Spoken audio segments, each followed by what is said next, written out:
Segundo livro dos Reis, capítulo 4.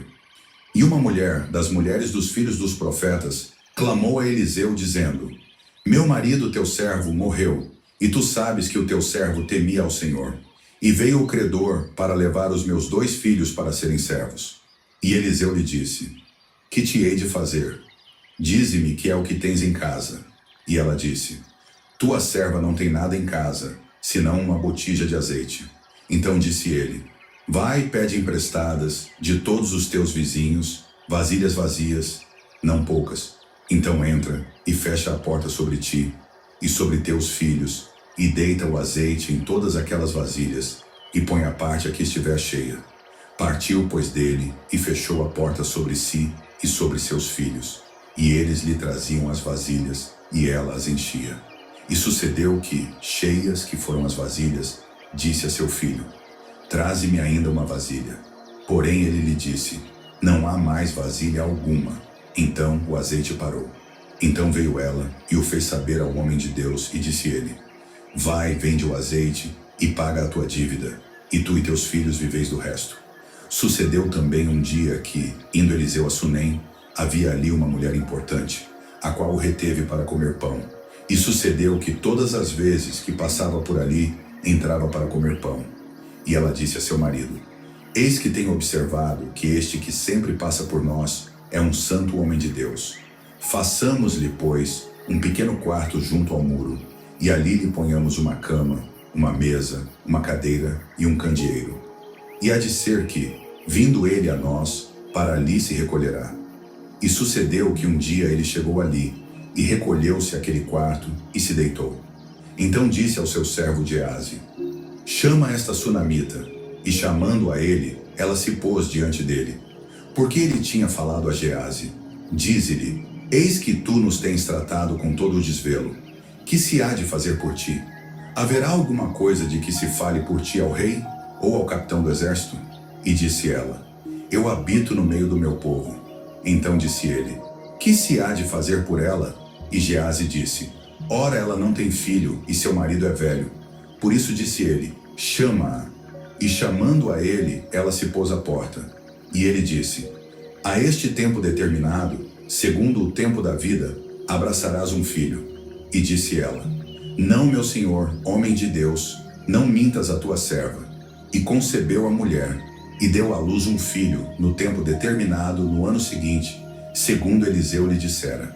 E, crescendo o filho, sucedeu que um dia saiu para ter com seu pai, que estava com os segadores. E disse a seu pai: Ai, a minha cabeça! Ai, a minha cabeça!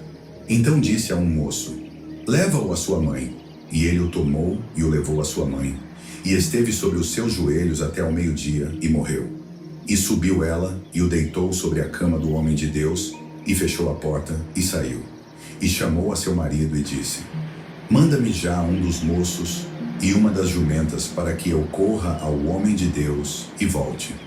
E disse ele: Por que vais a ele hoje? Não é lua nova, nem sábado. E ela disse: Tudo vai bem.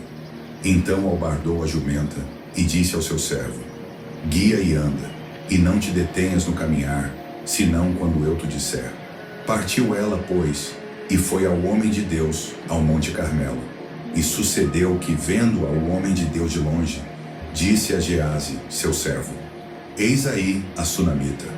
Agora, pois, corre-lhe ao encontro e dize-lhe: Vai bem contigo?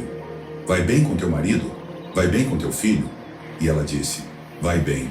Chegando ela, pois, ao homem de Deus, ao monte, pegou nos seus pés. Mas chegou Geazi para retirá-la. Disse, porém, o homem de Deus: Deixa-a, porque a sua alma está triste de amargura, e o Senhor me encobriu, e não me manifestou. E disse ela: Pedi eu a meu senhor algum filho? Não disse eu: Não me enganes.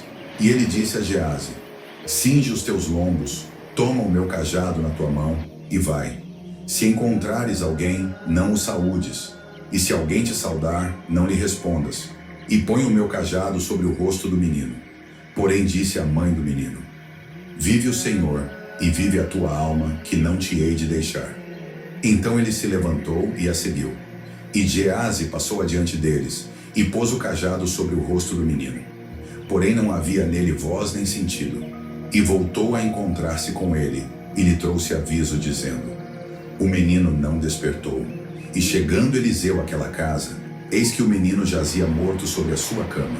Então entrou ele e fechou a porta sobre eles ambos, e orou ao Senhor.